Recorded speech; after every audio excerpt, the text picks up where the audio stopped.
chartered accountant, and he's also the deputy chairman of the National Insurance Corporation. Thank you, Titus. Thank you. Thank you for accepting to come on the panel this evening, all of you.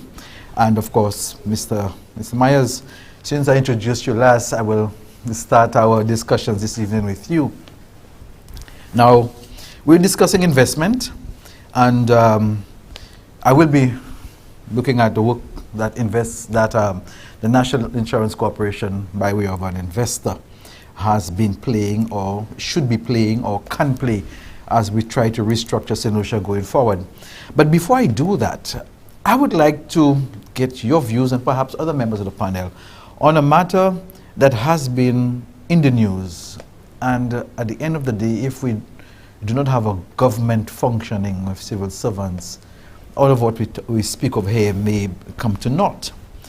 The government has found itself facing a serious cash flow crisis as a result of a sharp and sudden drop in revenues since COVID-19 took hold of the major source markets for tourism and the government's own policy of shutting down the country to limit the domestic spread of the virus.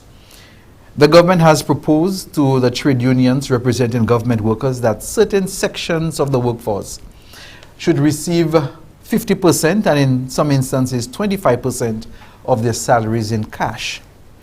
Now, there are a number of assumptions behind this initiative, including that the workers will take advantage of the options for moratoria or moratoriums on their mortgages and loans. The government argues that the officers will not be seriously negatively impacted. Do you believe this is a reasonable proposal that the government has put to the trade unions?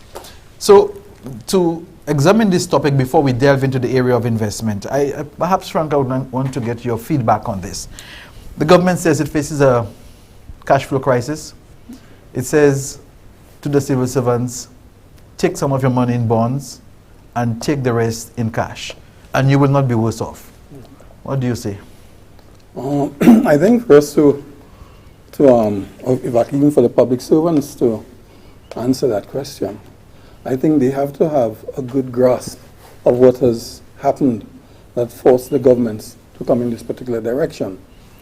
And when one looks outside of Saint Lucia, outside of the Caribbean, and we look to the markets from which our main source of foreign exchange comes from, mainly the US and Britain, we start to get a sense of what we're in. Now, a lot of people say they understand, but I suspect they don't. I don't think they quite comprehend that the entire world, literally the whole world, has slowed down significantly. We see it on the television, but I don't think there's a connection because it is not in here as yet. And I don't think that connection is there to understand that those markets that we're expecting people to come from are not going to come. And even then, some people think that this COVID thing is like a switch. It'll go on for a short while, and then switch the button, and then everything is going to be okay. We go over. We need to understand that no one, absolutely no one in the world, is going to come out of COVID the way they went in. Understand what I mean? Nobody. Already we have a lot of people who are not coming out of COVID. 280,000, I think, about that number have died.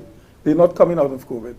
The rest of us, we are not going to come in the way we went in. Some of us will lose our jobs. Some of us will lose income. Some of us will lose assets. And in fact, going into the second phase of COVID, there's a sort of suggestion that we're going to hit a really devastating phase